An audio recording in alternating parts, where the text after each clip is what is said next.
तो ये रहा 24 फरवरी क्लास 12 हिंदी का एक वायरल पेपर और ये रहा इस पूरे पेपर का सॉल्यूशन। बस आप देखते जाओ, सॉल्यूशन को देखते जाओ और आपका पूरा हिंदी आज मैं एक ही वीडियो में कवर कराने वाला हूँ। Hello students, welcome back to my channel Shubham lecture. जितने भी हमारे स्टूडेंट इस बार हैं 12th में और जिनको 24 फरवरी को क्लास 12 हिंदी का पेपर देना है, वो इस वीडियो को शुरू से लेकर लास्ट तक देखेंगे, क्योंकि मुझे मिल गया है क्लास 12 हिंदी का एक वायरल पेपर कोड अपने ध्यान में रख लेना।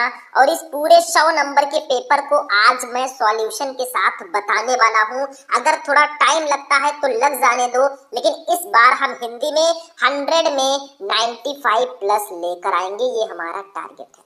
तो आज मैं पूरे इस 100 नंबर के हिंदी के पेपर को सॉल्यूशन के साथ बताऊंगा। तो अगर आप भी 24 फरवरी को हिंदी का पेपर देने जा रहे हैं तो वीडियो को लास्ट तक देखना। अगर आप एक दिन पहले भी इस वीडियो को देख रहे हैं तो देख लेना, नहीं तो बाद में भैया रोना पड़ेगा, क्योंकि ये क्लास ही इतना ज्यादा स्पेशल है।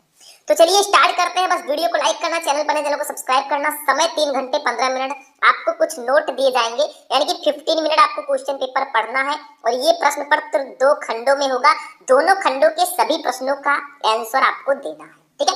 अब सबसे पहले हम लोग बात करेंगे खंड का की।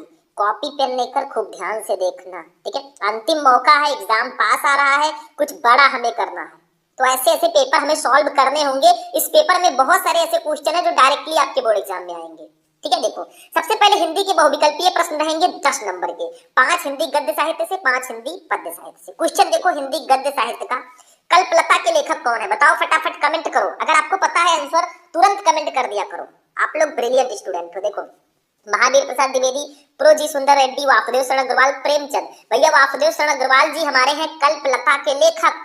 नोट कर लो अपने दिमाग में, वासुदेव शरण अग्रवाल जी आपके 12th में हैं। इनका चैप्टर है राष्ट्र का स्वरूप, तो इनका जीवन परिचय और इनकी रचनाओं को पढ़ लेते अगर आज, तो ये आंसर आप तुरंत दे देते। और शायद बहुत सारे स्टूडेंट को पता भी रहा हो। किसको किसको पता था? प्रेजेंट ही लगाओ, ठीक है। हरिशंकर प्रसाद की जैसे उनके दिन फिरे किस विधा की रचना है? देखो, हरिशंकर प्रसाद जी की एक रचना है जैसे उनके दिन फिरे, ये किस विधा की रचना है? उपन्यास, कहानी, निबंध या नाटक? भैया ये कहानी है, आपका सेकंड ऑप्शन सही होगा। ये हरिशंकर प्रसाद जी की कहानी संग्रह है। देखो, हरिशंकर प्रसाद जी भी आपके 12th में हैं। निंदा रस इनका चैप्टर है, जाकर जीवन परिचय पढ़ो, उनकी रचनाओं को पढ़ो। कहाँ पढ़े हो चक्कर में? कोई नहीं है टक्कर में, ठीक है। गा देखो, आनंद कादम्बनी पत्रिका के संपादक कौन थे बताओ? आनंद कादम्बनी पत्रिका के संपादक कौन थे? प्रताप नारायण मिश्र, बाल मुकुंद गुप्त, राधाचरण गोस्वामी या बद्री नारायण चौधरी, प्रेमघन? देखो, आनंद कादम्बनी पत्रिका के संपादक बद्री नारायण चौधरी प्रेमघन जी हैं, तो आपका 4th ऑप्शन बिल्कुल करेक्ट होगा। घा वाला क्वेश्चन देखो, देखते जाओ, सारे क्वेश्चन आपको देखना है, पूरा पेपर देखना है। टाइम थोड़ा सा लग सकता है, क्योंकि कुछ बड़ा करने के लिए भैया कुछ बड़ा सोचना भी होगा। घा, मेरी असफलताएं किस विधा की रचना है? डायरी, आत्मकथा, जीवनी या संस्मरण? मेरी असफलताएं ये आत्मकथा विधा की रचना है। अब एक क्वेश्चन मैं आपसे करने जा रहा हूँ, सारे स्टूडेंट को कमेंट बॉक्स में आंसर देना है। अगर पता है तो भी, नहीं पता है तो भी, ठीक है। देखो बताओ, मेरी असफलताएं ये आत्मकथा विधा की रचना है, ये तो हम जान गए, लेकिन ये किसकी रचना है? मेरी असफलताएं किसकी रचना है, ये आपको कमेंट बॉक्स में बताना है। चलो अगला नंबर, द्विवेदी युग के लेखक हैं। इनमें से कौन से लेखक द्विवेदी युग के हैं? सदल मिश्र, मोहन डाकेश, सरदार पूर्ण सिंह या हजारी प्रसाद द्विवेदी? भैया सरदार पूर्ण सिंह जी हमारे जो हैं ये द्विवेदी युग के लेखक हैं। आपका 3rd ऑप्शन बिल्कुल करेक्ट हो जाएगा। तो हमारा हिंदी गद्य साहित्य से 5 बहुविकल्पीय प्रश्न हो गए 5 नंबर के। लेकिन अभी बहुविकल्पीय प्रश्नों का काफिला यहीं पे नहीं रुकेगा। अभी दूसरा जो क्वेश्चन होगा इसमें भी 5 बहुविकल्पीय प्रश्न रहेंगे हिंदी पद्य साहित्य से। देखो, विनय पत्रिका किस काल की रचना है? आदिकाल, भक्तिकाल, रीतिकाल या आधुनिक काल? भैया ये भक्तिकाल की रचना है विनय पत्रिका। अब यहाँ पे भी एक क्वेश्चन बनता है, अगर आप पढ़ रहे हैं ना तो जो क्वेश्चन में बोल रहा हूँ उसका आंसर फटाफट दिया कीजिए। इससे आपको ये लगेगा कि हाँ मैंने कुछ पढ़ा है। बताओ, जो विनय पत्रिका है ये किसकी रचना है? ये तो हमें पता चल गया कि ये भक्तिकाल की रचना है, लेकिन इसको लिखा किसने है, इसके कवि कौन है? फटाफट कमेंट में बताना। खा, छायावाद की विशेषता क्या है? उपदेशात्मक वृत्ति, इतिवृत्तात्मकता, सौंदर्य और प्रेम या श्रृंगार वर्णन? छायावाद की जो विशेषता है भैया वो सौंदर्य और प्रेम है। अगर आप छायावाद की रचनाओं को देखेंगे तो उसमें सौंदर्य और प्रेम का ज्यादा डिस्कस इसके बारे में किया गया है, ठीक है। गा नंबर, निम्नलिखित में से हरिओध जी की रचना नहीं है। इसमें से कौन सी रचना अयोध्या सिंह उपाध्याय हरिओध जी की नहीं है? चुभते चौपदे, रस कलश, वैदेही वनवास या अनग? देखो, चुभते चौपदे रस कलश और वैदेही वनवास, ये अयोध्या सिंह उपाध्याय हरिओत जी की रचना है, ये अनघ इनकी रचना नहीं है। तो आपका फोर्थ वाला ऑप्शन बिल्कुल करेक्ट होगा। घ वाला क्वेश्चन देखो, निम्नलिखित में एक चंपू काव्य है, इसमें से कौन सी रचना एक चंपू काव्य है? पंचवटी, द्वापर, यशोधरा या सिद्धराज? भैया यशोधरा जो है ये एक चंपू काव्य है। चंपू काव्य होता है जिसमें गद्य और पद्य दोनों के बारे में थोड़ा बहुत डिस्कस किया जाता है, ठीक है। अगला नंबर, अष्टछाप के कवि नहीं है, इसमें से कौन से कवि अष्टछाप के कवियों में नहीं है? परमानंद दास, गोविंद स्वामी, ईश्वर दास या नंददास? भैया ईश्वर दास जी अष्टछाप के कवि नहीं है, बाकी तीनों हैं। परमानंद दास भी हैं, गोविंद स्वामी जी भी हैं और नंददास जी भी हैं, लेकिन ईश्वर दास जी जो हैं ये हमारे अष्टछाप के कवियों में नहीं है। तो 5 नंबर के ये भी आपके हो गए। टोटल मिलाकर 10 नंबर के बहुविकल्पीय प्रश्न कंप्लीट हो चुके हैं। अब चलेंगे अपने महत्वपूर्ण गद्यांश पे। देखो अभी तो मापी है मुट्ठी भर जमी हमने, अभी तो पूरा आसमान बाकी है। अब गद्यांश जो आपको दिया जाता है पूरे 10 नंबर का दिया जाएगा, वैसे इसका मैं सॉल्यूशन भी आपको बताऊंगा। देखो पूरा सॉल्यूशन की कैसे आपको लिखना है सारी चीजें मैं बताऊंगा, लेकिन पहले इसको पढ़ते हैं, इसका क्वेश्चन का आंसर ढूंढते हैं, ठीक है। देखो ये आपको यहाँ से लेकर यहाँ तक गद्यांश दिया गया, इसके नीचे 5 क्वेश्चन दिया गया, पांचों का आंसर तो 10 नंबर ले जाओ। अथवा लगा है नहीं पता तो आपको ये वाला गद्यांश दिया गया है यहाँ से यहाँ तक, इसके नीचे भी 5 क्वेश्चन है, इसका आंसर आप दे सकते हो, ठीक है। तो हम लोग इस वाले को सॉल्व करते हैं, ध्यान से समझना। इसको पढ़ते हैं और इसके नीचे क्वेश्चन जो है उसका आंसर देते हैं। देखो साहित्य, कला, नृत्य, गीत, आमोद प्रमोद अनेक रूपों में राष्ट्रीय जन अपने अपने मानसिक भावों को प्रकट करते हैं। आत्मा का जो विश्वव्यापी आनंद भाव है वो इन विविध रूपों में साकार होता है। यद्यपि बाह्य रूप की दृष्टि से संस्कृति के ये बाहरी लक्षण अनेक दिखाई पड़ते हैं, किंतु आंतरिक आनंद की दृष्टि से उनमें एक सूत्रता है। जो व्यक्ति सहृदय है वो प्रत्येक संस्कृति के आनंद पक्ष को स्वीकार करता है और उससे आनंदित होता है। इस प्रकार की उदार भावना ही विविध जनों में से बने हुए राष्ट्र के लिए स्वास्थ्यकर है। अब क्वेश्चन देखो क्या है, ये किस चैप्टर का हो सकता है, किसी को पता है? अगर आप लोग देखोगे तो इसमें राष्ट्र कई बार आया, देखो यहाँ पे राष्ट्र आया है। अगर और आप देखेंगे तो राष्ट्र कहाँ पे आया है मेरे भाई, ये राष्ट्र आया है, यानी कि ये राष्ट्र का स्वरूप चैप्टर का गद्यांश है और इसके लेखक हैं डॉक्टर वासुदेव शरण अग्रवाल जी। क्वेश्चन देखो फर्स्ट, उपरोक्त गद्यांश के पाठ और लेखक का नाम लिखिए। भैया पाठ का नाम राष्ट्र का स्वरूप, लेखक का नाम वासुदेव शरण अग्रवाल, सिंपल लिख दो। दूसरा, रेखांकित अंश की व्याख्या कीजिए। यहाँ से लेकर यहाँ तक जो आपको रेखाएं दिख रही हैं इनकी व्याख्या अपनी भाषा में करना है, हम करेंगे, मतलब थोड़ा बहुत एक्सचेंज करके लिख दो, व्याख्या हो गया। तीसरा, किन रूपों में राष्ट्रीय जन अपने अपने मानसिक भावों को प्रकट करते हैं? तो देखो यहाँ पे सीधा सीधा लिखा, साहित्य, कला, नृत्य, गीत, आमोद प्रमोद अनेक रूपों में राष्ट्रीय जन अपने अपने मानसिक भावों को प्रकट करते हैं। तो यहाँ से उठाओ यहाँ तक लिख दो भैया, 2 नंबर ये कंप्लीट आपका, बस यही लिख देना उठा के, इस क्वेश्चन का आंसर हो गया। बहुत सिंपल होता है गद्यांश। चौथा, सहृदय व्यक्ति किसको स्वीकार करते हुए आनंदित होता है? तो देखो यहाँ पे लिखा है, कहाँ लिखा है, ये देखो यहाँ से उठा लो। जो व्यक्ति सहृदय है वो प्रत्येक संस्कृति के आनंद पक्ष को स्वीकार करता है और उससे आनंदित होता है। यहाँ से उठाकर यहाँ तक लिख दो, 2 नंबर ये भी कंप्लीट। पांचवा, प्रस्तुत पंक्तियों में लेखक ने राष्ट्र के किस स्वरूप पर प्रकाश डाला है? भैया तो यहाँ पे लिखा तो है, देखो यहाँ पे ये लिखा, यद्यप बाह्य रूप की दृष्टि से संस्कृति के ये बाहरी लक्षण अनेक दिखाई पड़ते हैं, किंतु आंतरिक आनंद की दृष्टि से उनमें एक सूत्रता है। यानी कि प्रस्तुत पंक्तियों में लेखक ने विविध संस्कृति वाले राष्ट्र की एक सूत्रता और उसकी एकीकृत स्वरूप पर प्रकाश डाला है, बस यही लिख दो। अब इसको सॉल्व कैसे करेंगे? देखो जब भी इसको सॉल्व करो तो ऊपर प्रश्नोत्तर संख्या डालना, फिर आप लोग लिखना जैसे साहित्य, कला डॉट डॉट डॉट डॉट करके स्वास्थ्यकर है, मतलब इसको लिखना जरूरी है क्योंकि 2 गद्यांश दिए जाएंगे, एक ही करना होगा। अब आपने कौन सा किया है एग्जामिनर को कैसे पता चलेगा? तो कुछ ऐसे ही पता चल जाएगा, ठीक है। लिख दिया आपने। फर्स्ट क्वेश्चन है आपका, उपयुक्त गद्यांश के पाठ और लेखक का नाम लिखिए।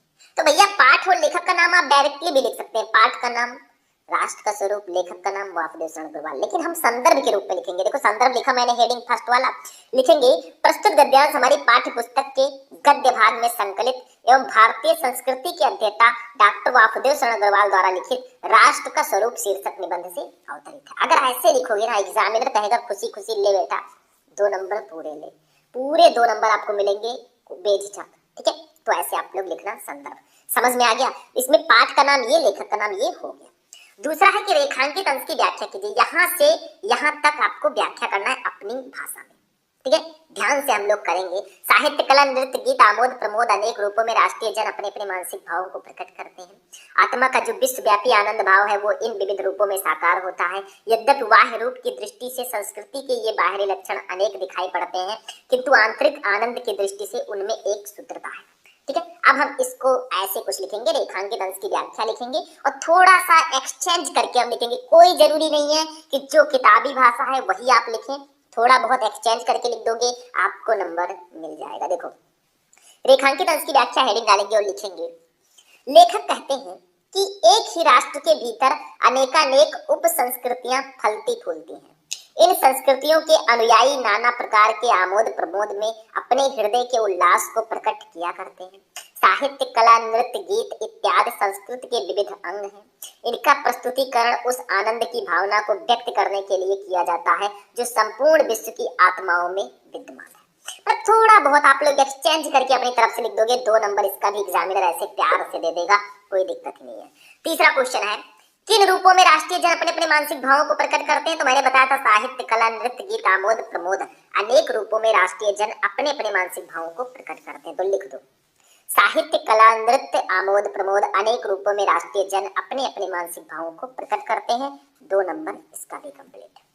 चौथा क्वेश्चन देखो, साहृदय व्यक्ति किसको स्वीकार करते हुए आनंदित होता है? तो देखो लिखा है, जो व्यक्ति साहृदय है वो प्रत्येक संस्कृति के आनंद पक्ष को स्वीकार करता है और उससे आनंदित होता है। तो ऐसे लिखेंगे, साहृदय व्यक्ति ही प्रत्येक संस्कृति के आनंद पक्ष को स्वीकार करते हुए आनंदित होता है। 2 नंबर इसका भी कंप्लीट। ठीक है, 5वां क्वेश्चन और लास्ट क्वेश्चन देखेंगे, प्रस्तुत पंक्तियों में लेखक ने एक राष्ट्र के किस स्वरूप पर प्रकाश डाला है?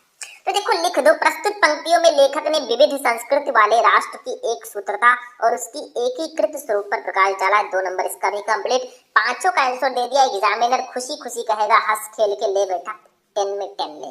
देखो ये लास्ट वाला क्वेश्चन का आंसर कुछ यहाँ पे है, यद्यपि बाह्य रूप की दृष्टि से संस्कृति के ये बाहरी लक्षण अनेक दिखाई पड़ते हैं, किंतु आंतरिक आनंद की दृष्टि में उनमें एक सूत्रता है। बस हो गया। एक मैंने आपको बता दिया, अब अथवा लगा रहेगा, दूसरा रहेगा, देखो भाषा स्वयं संस्कृति का एक अटूट अंग है।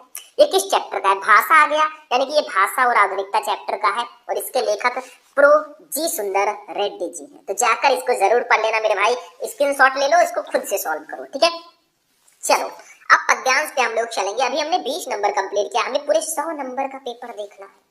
पैसेंस रखो, पैसेंस। 10 नंबर का ये भी आता है पद्यांश। देखो दिए गए पद्यांशों पर आधारित निम्नलिखित प्रश्नों के उत्तर दीजिए। यहाँ से यहाँ तक एक पद्यांश है, इसके नीचे 5 क्वेश्चन है, 5 का आंसर 2 नंबर ले जाओ।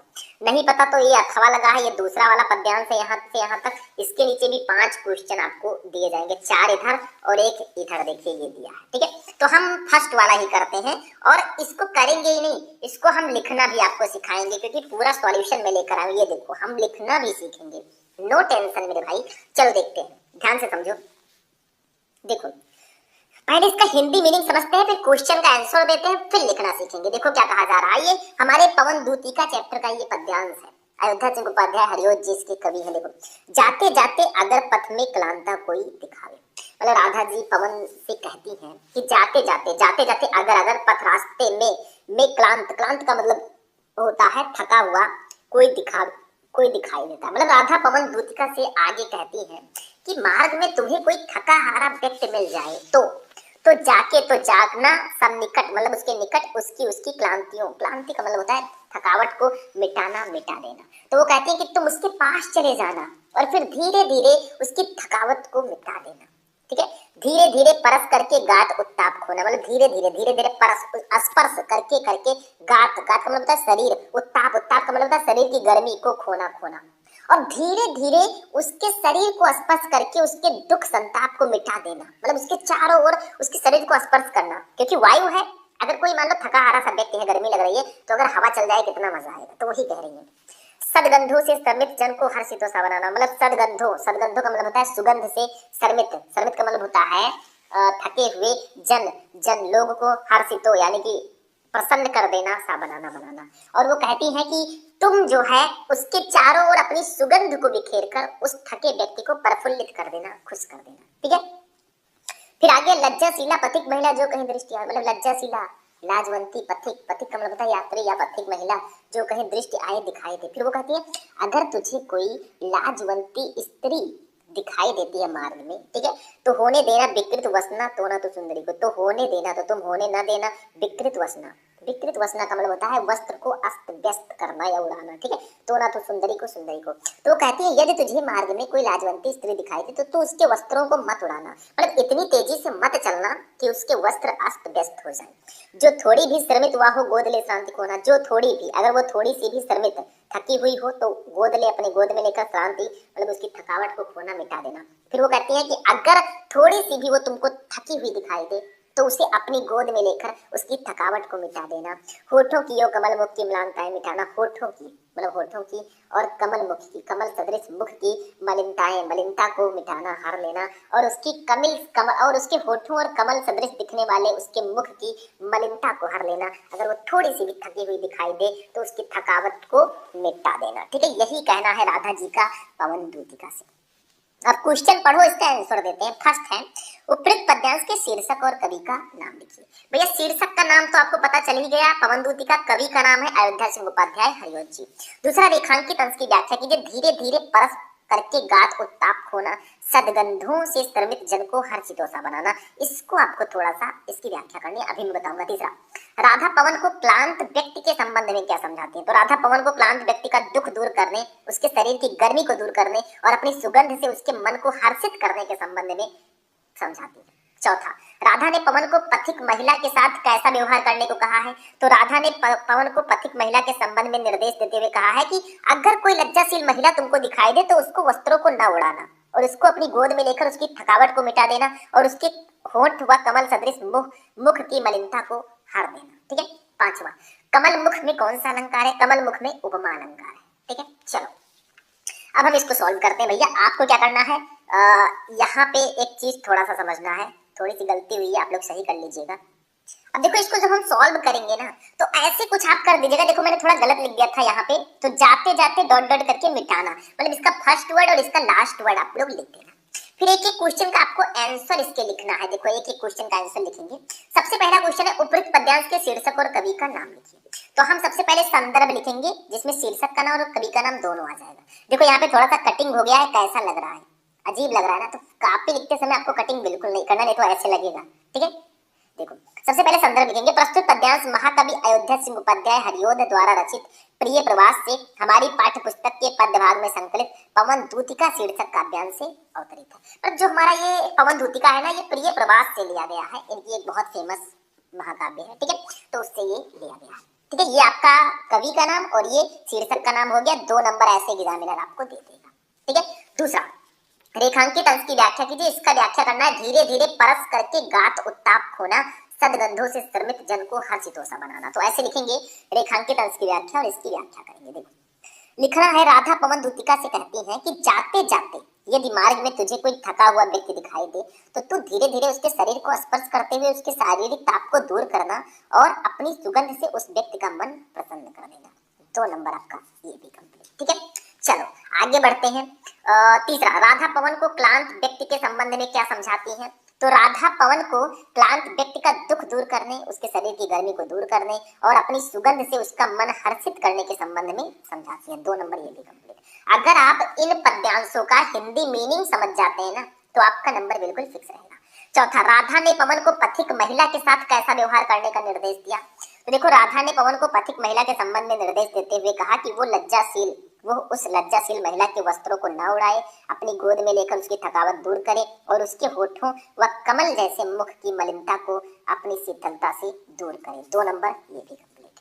पांचवा, कमल मुख में कौन सा अलंकार है भैया? तो कमल मुख में उपमा अलंकार है। 2 नंबर ये भी कंप्लीट। ऐसे लिख कर आओगे तो एग्जामिनर ऐसे 2-2 करके 10 नंबर आपको पूरा देगा बेझिझक, ठीक है।